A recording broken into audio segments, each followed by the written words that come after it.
लफ्ज़ एडोनाई का मतलब आप जानते हैं? हमारा खुदा, जिसके बहुत से नाम हैं। आज एक नाम पर हम गौर करते हैं। ऐसा खुदा जो जोर वाला है, इसका ये मतलब है। क्या आप जानते हैं कि खुदावंद ने ऐसा क्यों किया कि अपने नामों के मुख्तलिफ मतलब रखे और हमें बताया भी, ताकि हम ईमान रखें। जैसे कि हमारे यहाँ एक लफ्ज़ है आदमी। अब आदमी से आप क्या मुराद लेते हैं? अगर लफ्ज़ी तौर पर देखा जाए तो उसके 2 बाजू हैं, 2 टांगे हैं, एक मुंह है और सब कुछ जो एक आदमी में होता है वो है। लेकिन क्या ये सही तारीफ होगी एक आदमी नाम की चीज़ की? फ़र्ज़ करें अगर कोई नहीं जानता तो कैसे जानेगा? अब हम देखते हैं इसे समझने के लिए। अब आदमी में क्या होता है?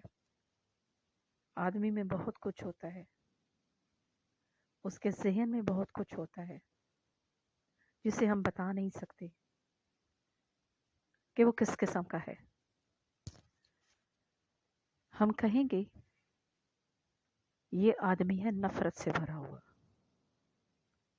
इसके ज़हन में नफ़रत के ख़यालात है। लेकिन अगर कोई ऐसा हो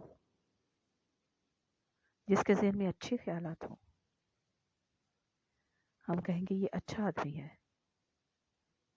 लेकिन क्या सिर्फ आदमी लफ्ज़ इस बात को एक्सप्लेन करता है कि उसकी क्वालिटीज़ क्या हैं? बाज़ क्वालिटीज़ ज़ाहिर भी नहीं होती क्योंकि हम उससे मिले नहीं हैं।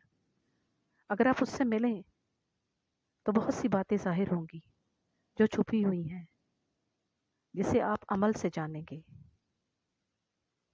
यानी कि अच्छा बर्ताव करना, वो मेहमान नवाज है, आप नहीं जानते जब तक उसके मेहमान ना हो। इसी तरह एक लफ्ज़ पूरी बात को बयान नहीं करता, लेकिन यहूदी ज़बान जो है वो बहुत वसी है।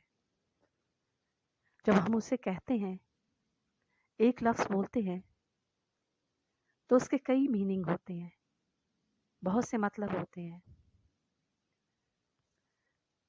अब एडोनाई नाम के बहुत से मतलब हैं, जिससे ज़ाहिर हो जाता है कि हमारा खुदा कैसा है।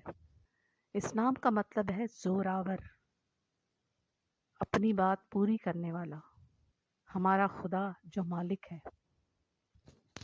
इसका मतलब ये भी है हमारा मालिक, ऐसा मालिक जो रहमदिल है और ऐसा मालिक जो रूलर है पूरी दुनिया का, इस कायनात का, ज़मीन व आसमान का, समंदरों का, हर एक चीज़ का वो मालिक है।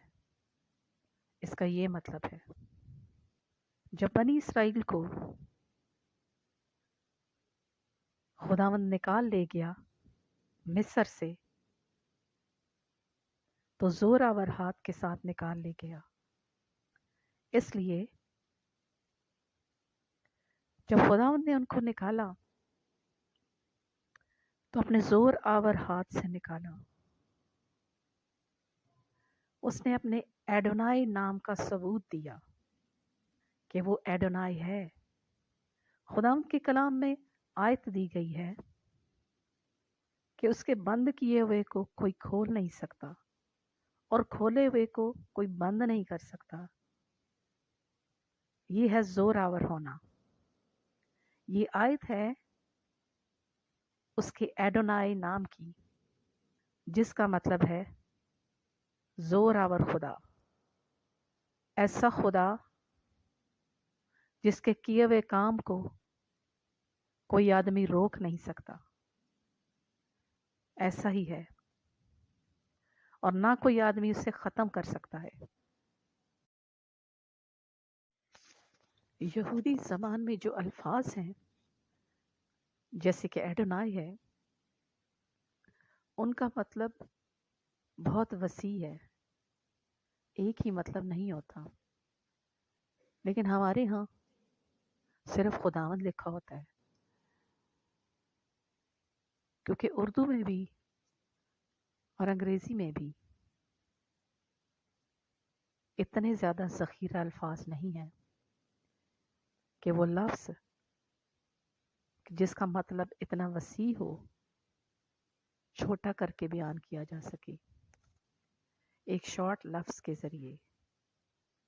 जब आप एक लफ्ज़ सुनते हैं तो उसकी नेचर मालूम कर लेते हैं कि वो किस तरह का है। अब इस लफ्ज़ एडोनाई के कोई 72 मतलब हैं। जब मैंने रिसर्च की तो पता चला कि इसके 72 मतलब हैं, जो सिर्फ इस एक लफ्ज़ एडोनाई के ज़रिए ज़ाहिर होते हैं। हमारे यहाँ तो इतनी वसी ज़बान नहीं कि एक लफ्ज़ से बहुत से मतलब ज़ाहिर हो जाएं, लेकिन यहूदी ज़बान में ऐसा है। इसलिए जब हम सही मतलब जानना चाहते हैं या ज़्यादा वसी तौर पर अपने ईमान के लिए जब हम जानना चाहते हैं तो फिर हम यहूदी ज़बान में लिखी हुई बाइबल का रुख करते हैं या लातीनी ज़बान में। जब शुरू में बाइबल लिखी गई तो इन्हीं दो ज़बानों में लिखी गई थी। इसलिए जब आप अपने खुदा को जानना चाहें तो इन दोनों ज़बानों में लिखी हुई बाइबल का रुख करें। आप ज़्यादा वसी तौर पर उसे जानेंगे। लेकिन जब आप जानना चाहेंगे तो ऐसी भी बात नहीं है, आप रूह के ज़रिए सब कुछ समझ जाते हैं, क्योंकि जब आप यीशु को कबूल करते हैं खुदा का रूह आप में रहने के लिए आ जाता है और सिर्फ तालीम ही नहीं देता बल्कि वो बर्ताव भी करता है, आपके साथ प्यार करता है, क्योंकि रूह सब बातें सिखा देता है। जैसा कि खुदावंद के कलाम में लिखा है कि रूह हमें सब बातें सिखाता है, वो तालीम देता है। इसलिए अपने खुदा को जानने के लिए उसे कबूल करें।